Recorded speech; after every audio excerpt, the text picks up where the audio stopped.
Oh, that's a good question, and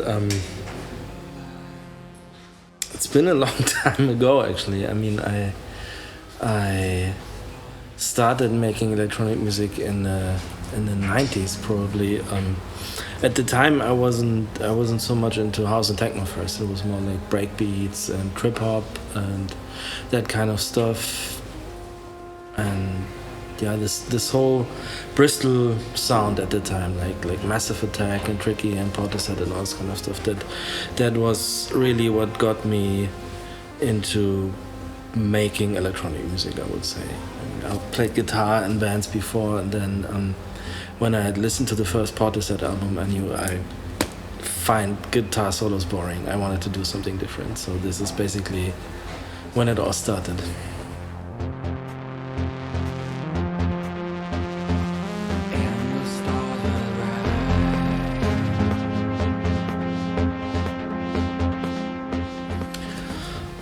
Well, becoming a producer was sort of a natural thing for me, because even when I played in bands, I was a songwriter also, and I was always very interested in arranging the music, and I was not just writing my guitar parts, I was also thinking about what the bass would do, what the drums would do and everything. And so becoming a producer in that sense is sort of like a natural extension of writing songs for a band and arranging songs with a band. And when you then go to the studio and work at the studio and not with other musicians, then basically for me it wasn't so different, like being a songwriter for a band or a producer at the studio. And I became a mixing engineer because at that time I didn't even think about going to somebody else for mixing. I thought when it's my job as a producer, it's also my job to make the final mix downs. And so I started building my studio to make my own music and finish my own music. And then I had a couple of releases, and then people started calling me and asked me about the sound engineer and asked me for a telephone number. And I always said, I can't give you a telephone number because you're talking to the guy already. And this is basically how that part started.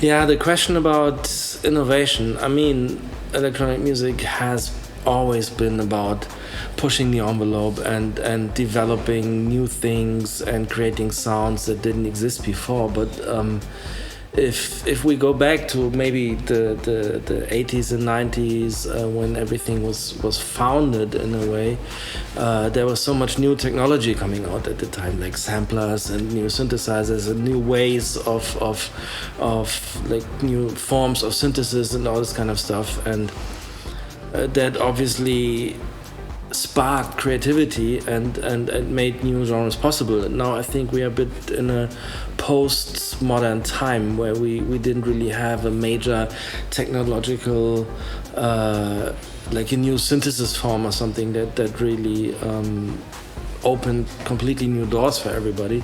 So I think it's more about refining maybe, or finding new ways to create something that hasn't been made before. But I also have to say personally, I always try to make music that maybe is a little bit more timeless, and that isn't so much looking for the latest trend or the latest thing that's fashionable in the beatport, melodic house and techno top 10 or something like that.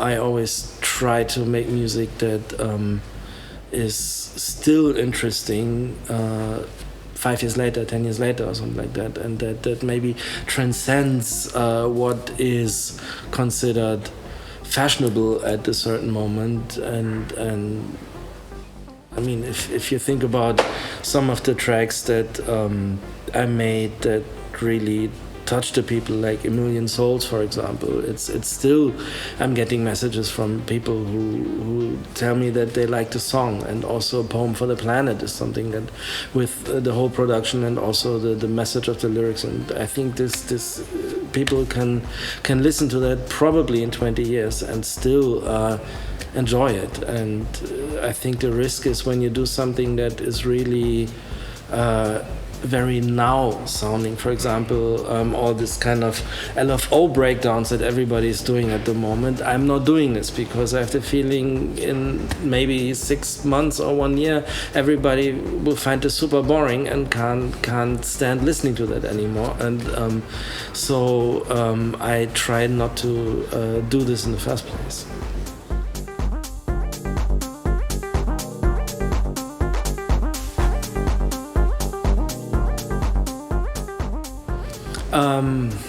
Moog. I loved the sound before I knew what it was. For example, when I was a kid, I listened to Pink Floyd, Shining a Crazy Diamond, and with the famous minimal solo stuff, and I really, really loved the sound even when I was a kid, and I didn't even know what kind of instrument it was, but it did something to me which I really, really liked. And then with Portishead, which I've mentioned before, with Moon Safari, which has been a very, very important album for me. I really pursued that kind of sound and went into it. My first ever synthesizer that I owned was a Moog Rogue, this little black small version of the Mini Moog, so to speak. And in the 90s, I always wanted the Mini Moog, but I could never afford it. And later I was able to buy it, and so it's I don't know, it's just what I like. And around 2016 or so, I got into modular synthesizers, and my first modular synthesizer was the Big Moog. So I'm sort of, I don't know. I mean, I like other synthesizers as well, but this is for me the bread and butter. Like I always come back to it in one way or another.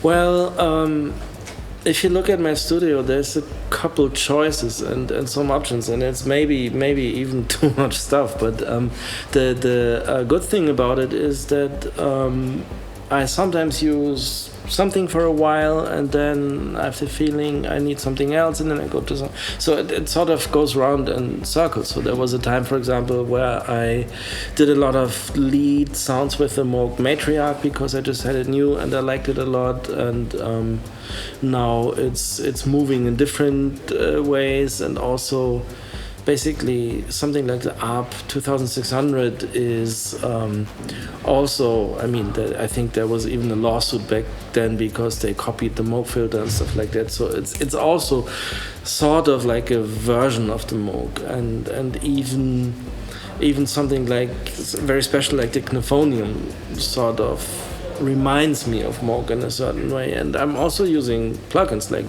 like Diva, for example, which is in one way or another is based on Moog stuff, and even that I enjoy from time to time. And I think it's great to just have all these different options, and I'm not thinking about this stuff so much. I'm just basically doing like what I feel like doing based on gut instinct, and then today it could be this, tomorrow it could be that.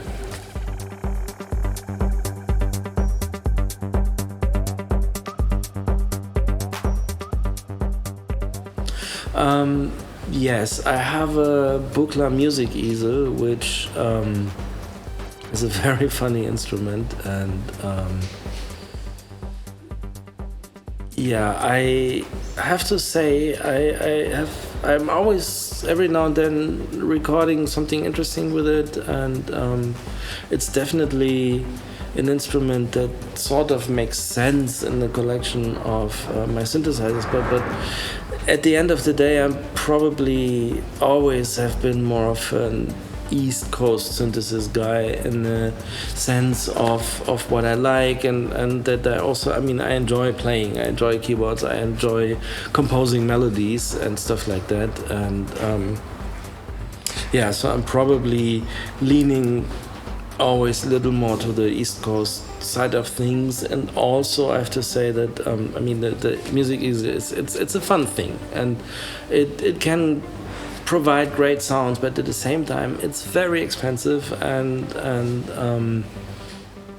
in terms of return on investment, or like, I mean, what you actually get for all the money that you pay, it's probably not the first synthesizer that I would recommend anyone to buy, because it's very, very bleepy, very special, not exactly cheap, and I think there's other instruments out there which probably give you more for a lot less money, but at the same time I think a synthesizer collection like I'm working with wouldn't be complete without some form of West Coast stuff in there.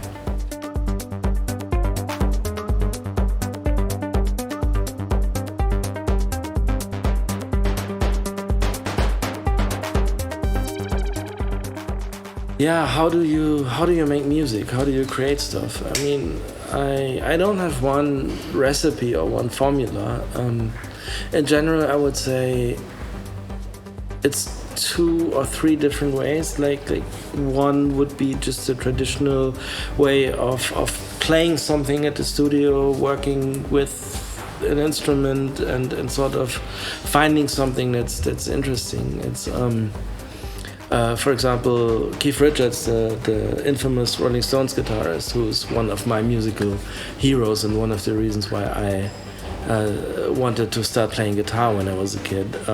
He said about songwriting that the process would be like you stick a finger up in the wind, and if you're lucky, something wraps around it. And I think this is a nice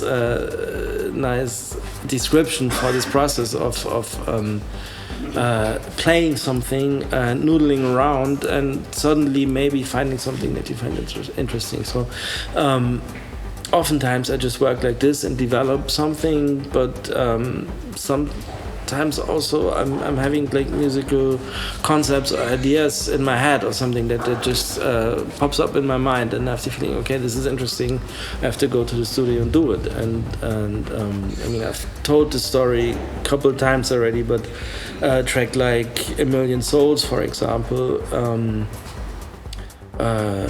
I basically wrote it in a dream, and I woke up, I had it in my head, and that has happened only twice to me. I wish it would happen more often, but so this is apparently also a method how you can write songs. But when it happens, it's great, because it's like it's a gift from the universe. Yeah. In a way. You didn't even have to work for it. It just arrived. But in general, what I can say is, if I don't feel really inspired, probably what's happening is not very good. And my experience is that the tracks that at the end of the day became big ones and reached a lot of people and apparently struck a nerve with people out there, usually those are the ones which you create very fast, like in a day or something like that. And if you have something great at the end of the day, then like if everything just flows naturally and you are working fast because you're feeling inspired, I think that's always a good thing. And there are so many people I've been talking about this kind of stuff, like Stefan Botzin, Kevin DeFries, and how, I mean, I could mention so many names of other producers who tell similar stories of when you struggle to create something, then probably it's not going to be good. But if it's really going fast and you're really inspired, then there's a good chance that the track is actually going to be a very good one.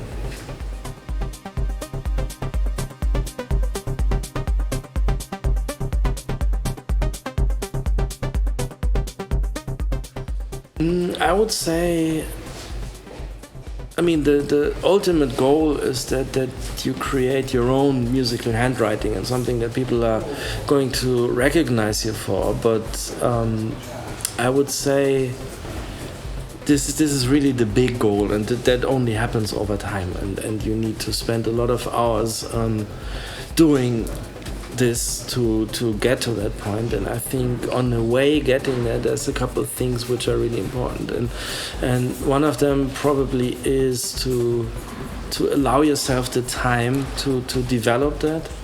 I mean, today it's so easy to bounce a track and upload it to SoundCloud or whatever and send it out to everybody, but I think in order to become a great artist, you need to grow, and you also need obstacles and difficulties that you have to overcome, because this is what basically forms your musical mind in a way. And so even though it's so easy also to look left and right and compare yourself to all these other people and how successful they are and what is going on, I think it's important to allow yourself the time to really get good with what you do. And obviously it's not good to at some point die alone at your studio with 200 brilliant tracks on your hard drive that you never sent to anybody.